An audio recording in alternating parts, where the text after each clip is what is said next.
सम्मानित पीड़ित सहारा जमाकर्ता साथियों, आप सभी को मेरा सादर नमस्कार है। मैं आपको अवगत कराना चाहता हूं, सहारा इंडिया ग्रुप द्वारा रियल एस्टेट हाउसिंग स्कीम में सहारा निवेशकों का पैसा जमा कराया था।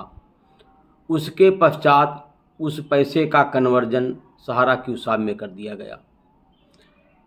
रियल एस्टेट हाउसिंग और क्यूसाब में आज भी अवशेष जमाकर्ता बचे हुए हैं। क्यूसाब के जमाकर्ताओं को सोसाइटियों में परिवर्तित कर दिया गया।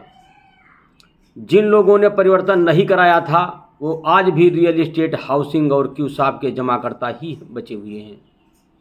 परंतु भारत की वित्त मंत्री माननीय श्रीमती निर्मला सीतारमण जी, सहारा इंडिया ग्रुप, सरकार, सेबी, रजिस्ट्रार कंपनीज, इनके द्वारा आज तक उनके भुगतान के संबंध में कोई बात नहीं की जा रही है, जबकि क्यूसाब के परिपक्वता अवधि 2018 में पूर्ण हो चुकी थी। पूर्ण होने के पश्चात उन लोगों की जमा धनराशि का भुगतान करवाने में सरकार चुप्पी साधे बैठे हुए ही। रजिस्ट्रार कंपनीज के यहाँ लाखों लाख शिकायतें करने के बावजूद भी उनके द्वारा अब तक कोई कार्रवाई नहीं की गई है। सहारा क्यूसाब के जमाकर्ता उपभोक्ता फोरम पर तो आयोग द्वारा मुकदमा दायर किया गया। मुकदमे पर लगभग 1-1.5 वर्ष में सुनवाई पूर्ण हुई। सहारा इंडिया की तरफ से कहीं पर तो सहारा के लोग गए, कहीं पर अपना पक्ष ही रखने नहीं गए। अपना पक्ष न रखने के कारण वो अपनी बात वहाँ नहीं पहुँचा सके। जब लगातार पेशियों पर अनुपस्थित रहने के बावजूद माननीय न्यायाधीश महोदय द्वारा सहारा क्यूसाब के उपभोक्ताओं के पक्ष में, या ये कहिए धर्म का निर्णय, न्याय का निर्णय करते हुए उनका भुगतान कराने का आदेश दिया। आदेश देने के पश्चात उस आदेश की कॉपी सहारा इंडिया, कपूरथला कॉम्प्लेक्स, लखनऊ एवं अन्य बॉम्बे में इनका एक ऑफिस है, वहाँ भिजवाई गई, परंतु उनके द्वारा उन आदेशों का कतई पालन नहीं किया गया। आखिर बताइए, छोटा आदमी कहाँ जाए? या तो जनपद स्तर पर जिलाधिकारी महोदय, पुलिस कप्तान महोदय, या किसी न्यायालय में पहुंच सकता है। उसके पश्चात पहुंचना हाई कोर्ट और सुप्रीम कोर्ट उसके बस की बात नहीं होती है, क्योंकि वो वैसे ही सताया हुआ व्यक्ति होता है और उसके पास उतनी धनराशि भी नहीं होती है, न उतना ज्ञान होता है। पैसे के अभाव और ज्ञान के अभाव में उसके पैसे को सहारा जैसी कंपनियों द्वारा जमा की गई धनराशि वापस नहीं की जा रही है। मैं देश के नागरिकों से पूछना चाहता हूं कि आखिर सहारा में जितनी भी कंपनियां खुली हैं, सभी के लाइसेंस सरकार द्वारा, भारत सरकार द्वारा दिए गए हैं।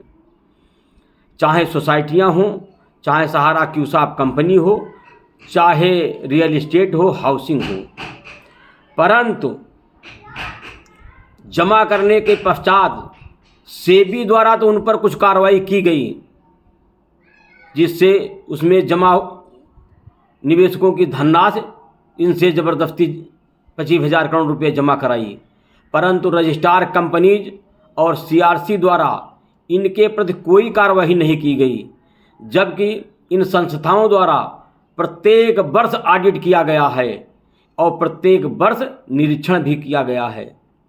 आखिर ऑडिट और निरीक्षण में ये लोग क्या देखने गए थे? केवल नोटों की हरी हरी गड्डियों के बंडल लेते रह गए और जमाकर्ताओं के हितों का कोई ध्यान नहीं दिया, न ही कोई रिपोर्ट सही लगाई है। तो मैं भारत सरकार से पूछना चाहता हूं, जब इनके द्वारा रिपोर्टें उनके पक्ष में लगाई गई हैं तो इन्हें निलंबित होना चाहिए, परंतु आज भारत सरकार ऐसे अधिकारियों को बचाने में लगी हुई है, निलंबित करने में नहीं।